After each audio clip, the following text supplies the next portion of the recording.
Las más importantes, como te comentaba, son las dos portuguesas. Domingo Luis Godinho, en su libro Arte de Esgrima de 1599, nos da una colección de 15 reglas del uso del montante. Él le llama montante.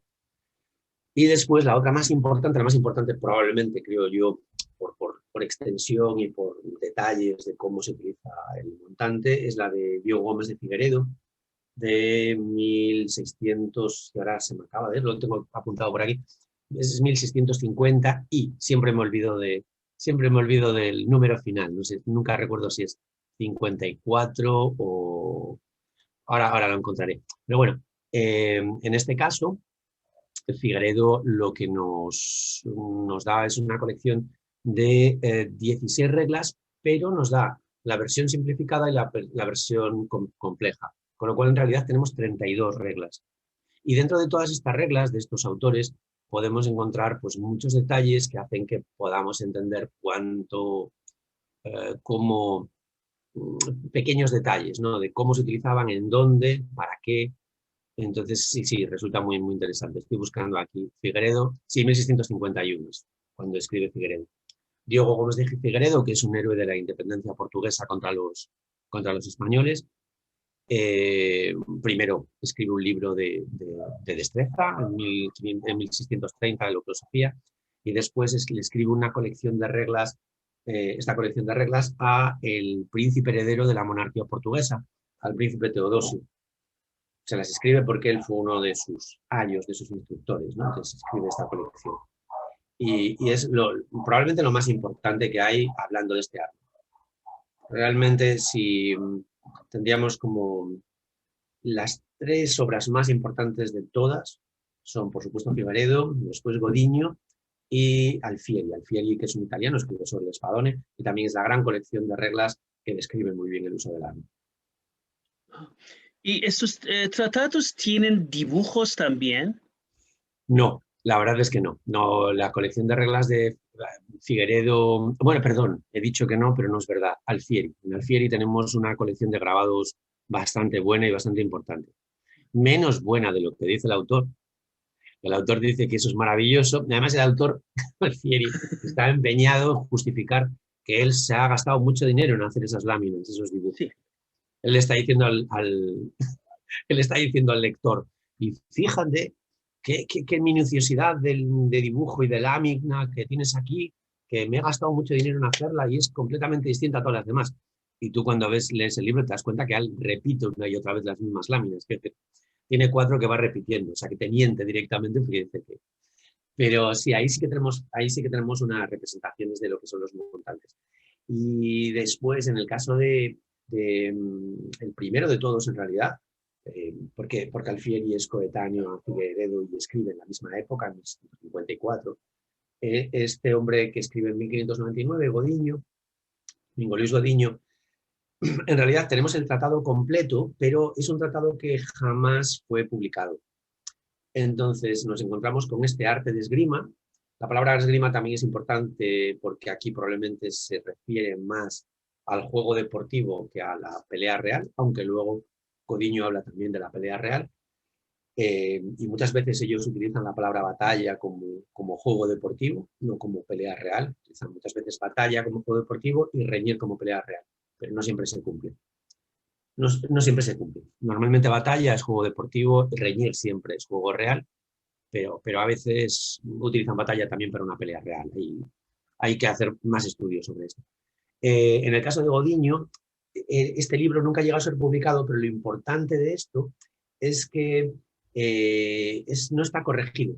En España se llaman galeradas, ese primer, ¿cómo decirlo?, rudimento que haces del libro y que luego corriges. Tú acabas tu libro, lo corriges tú o lo mandas a corregir en cuanto a faltas de ortografía y demás, pero son como las pruebas, ¿no?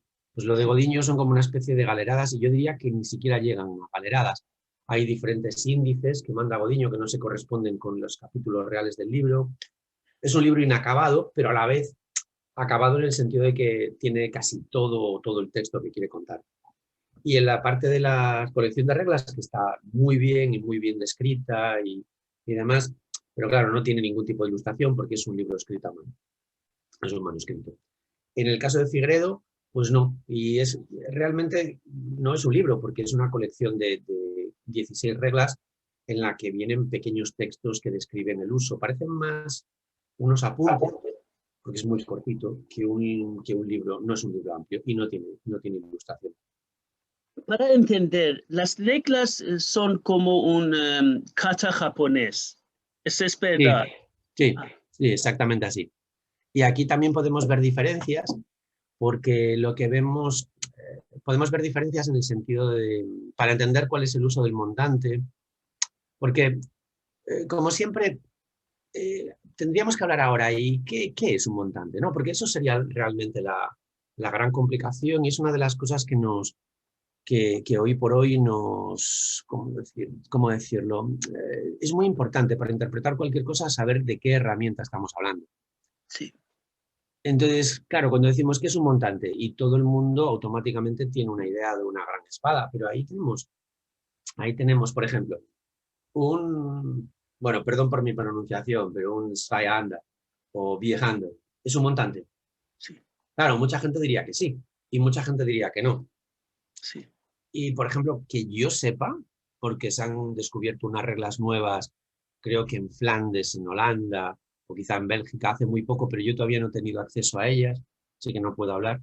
Y supongo que serán posteriores, porque del uso de estas grandes espadas que nosotros identificamos como alemanas, no tenemos reglas, no hay esos katas japoneses, no hay nada. Las primeras reglas que tenemos son estas de Barbarán y no son de lo que él llama montante, son solo de una espada de dos manos. Y Zweihanda o Vierhanda en alemán significa espada de dos manos. Sí.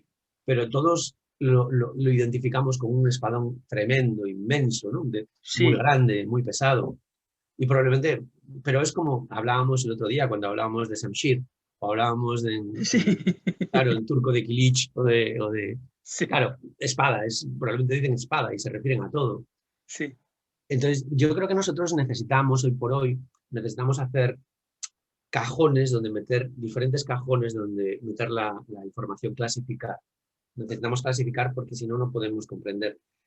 Y a la vez debemos ser conscientes que la clasificación que nosotros hacemos siempre va a ser,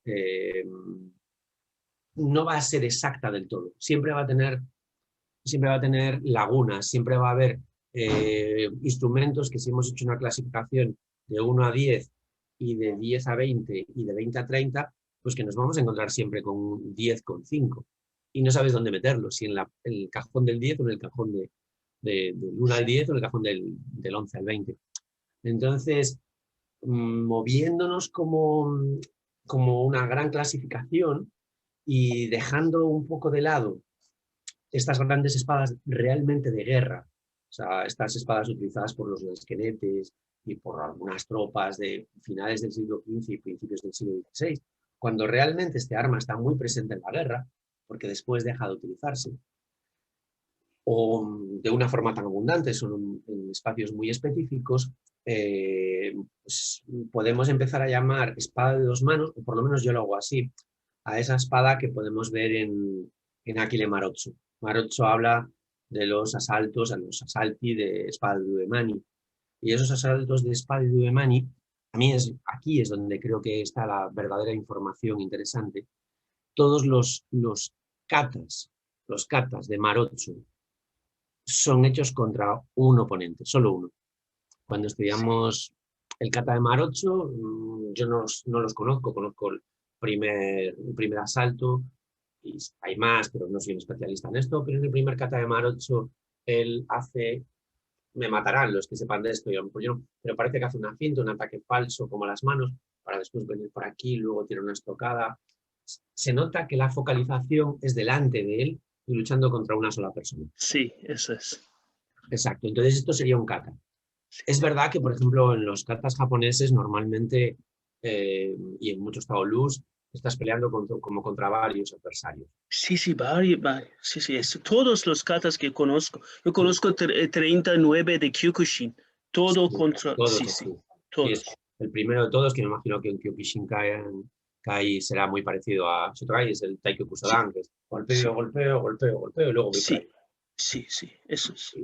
Aquí no necesariamente. Por ejemplo, la primera regla de Barbarán, como te comentaba, no parece que sea exactamente un kata, sino una serie de estas reglas, estas 9 reglas de Barbarán, excepto la última. La última es muy interesante y es un punto que tenemos que tocar después.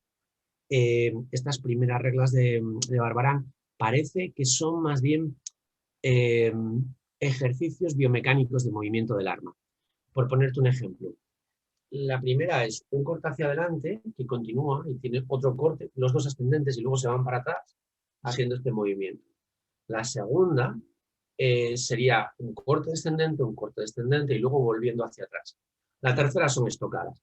Pero ya empezamos a encontrar a partir de la cuarta, si no recuerdo mal ahora, un corte ascendente y uno descendente, un corte ascendente y uno descendente.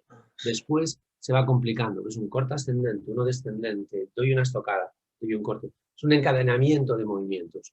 Sí, Entonces, no parece una kata exactamente, sino, hablo de Barbarán, no parece una kata exactamente, sino simplemente un ejercicio de movilidad, pero sí, dirigido.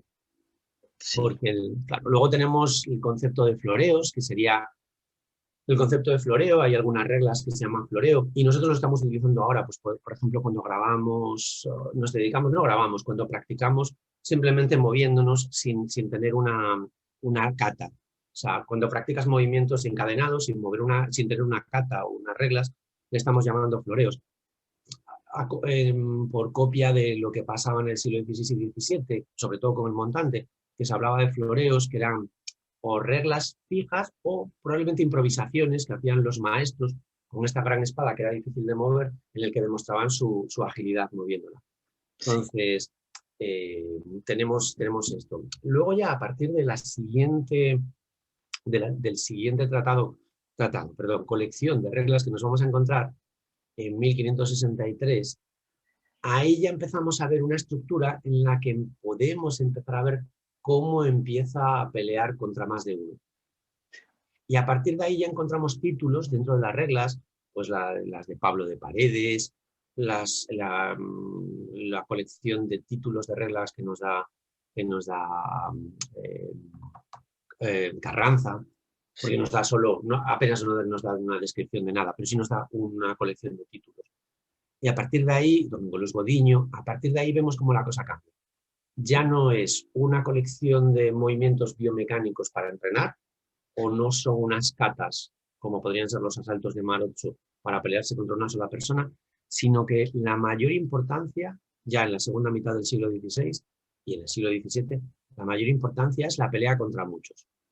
Y ellos muchas veces especifican que es muy raro encontrarse con otro montante.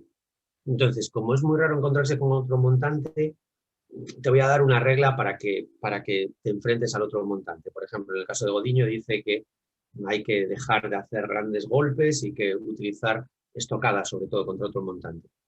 Figueredo, por ejemplo, en cambio, da como una especie de regla extraña que estamos analizando. Las reglas las analizamos una y otra vez, una y otra vez, una y otra vez. Esta ya la analizamos hace muchos años, pero a la luz de nuevos descubrimientos toma sentido otro tipo de análisis, ¿no? Cuando vamos descubriendo. Entonces, por ejemplo, ahora estamos pensando que probablemente en Figueredo encontremos esta misma idea contra otro montante de esos golpes ascendentes rituales, ¿no? Porque dice lo mismo, cosa que no entendíamos hace unos años, porque no habíamos encontrado a Bárbara. Y son solo esas reglas para el enfrentamiento contra otro montante.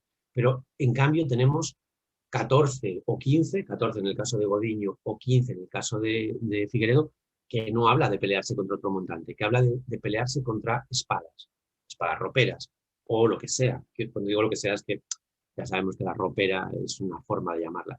Y entonces siempre suelen ser peleas contra muchos en unos espacios determinados, normalmente urbanos, no necesariamente urbanos, en una calle estrecha, en una calle ancha, en una plaza, rodeado de gente por delante y por detrás, si quieres separar una pelea, eso es importante. Si quieres proteger algo porque te lo quieren robar, si quieres proteger una dama, Sí. que se tiene que poner detrás de ti y tú tienes que hacer esto y esto otro con esa espada. Entonces, lo que vemos claramente es que aunque no sabemos de qué espada nos están hablando, porque no nos hacen un dibujo, no hacen una fotografía de esa espada, vemos que es una espada grande y poderosa, muy poderosa, más que los demás. Entonces, bueno, podemos tener una idea. Y si luego vemos un poco la evolución de los montantes y de las espadas de 2 manos, nos podemos dar cuenta de más o menos, o podemos emitir unas hipótesis de cómo podría ser todo esto. Y, Entonces, sí, pero perdona. hay otra palabra en español también, Ton. Se llama mandoble. ¿Qué es mandoble? Otro error. Hoy por hoy, en el idioma castellano, mandoble también se puede utilizar como espada de 2 manos, pero no en la época. En la época no. En la época, además, así viene reflejado tanto en el diccionario de autoridades, y si no recuerdo mal, en Covarrubias también, Covarrubias que decíamos que es anterior, tendría que comprobarlo ahora, pero y de hecho lo voy a comprobar mientras que hablamos, el mandoble en realidad era un golpe que se daba con una mano. Y era un golpe muy fuerte, tan fuerte como dado a 2 manos. Pero no era un golpe que se diese con 2 manos. Pero claro, cuando hablamos de espada de 2 manos es fácil que alguien utilice esa palabra como mandoble, pero no lo es, no significa. Hoy por hoy sí, va a haber mucha gente que utilice eso. Mira, lo tengo aquí, a ver si te lo puedo decir. Sí, en Covarrubias no viene, ¿ves? 1611, no viene. En el diccionario de autoridades de 1734 es una cuchillada grande. En castellano, en la época, se utilizaba el término cuchillada, de cuchillo, como corte. No utilizaban corte, solían utilizar cuchillada. Hoy por hoy en castellano decimos tajo. Sí. Le dio un tajo. Pero claro, es que esa es la palabra genérica italiana, taglio. Sí. Pero para nosotros en castellano, en este momento, en el 16-17, el tajo era el golpe que se daba de izquierda a derecha y el revés era el que se daba de derecha a izquierda. Entonces, claro, era una palabra específica. No, si querías hablar de genérico, no podías utilizar tajo. Tienes que utilizar, en este caso se utilizaba cuchillada. Entonces dice, cuchillada grande como dada con 2 manos. De donde pudo formarse como cuando se dice mano doble.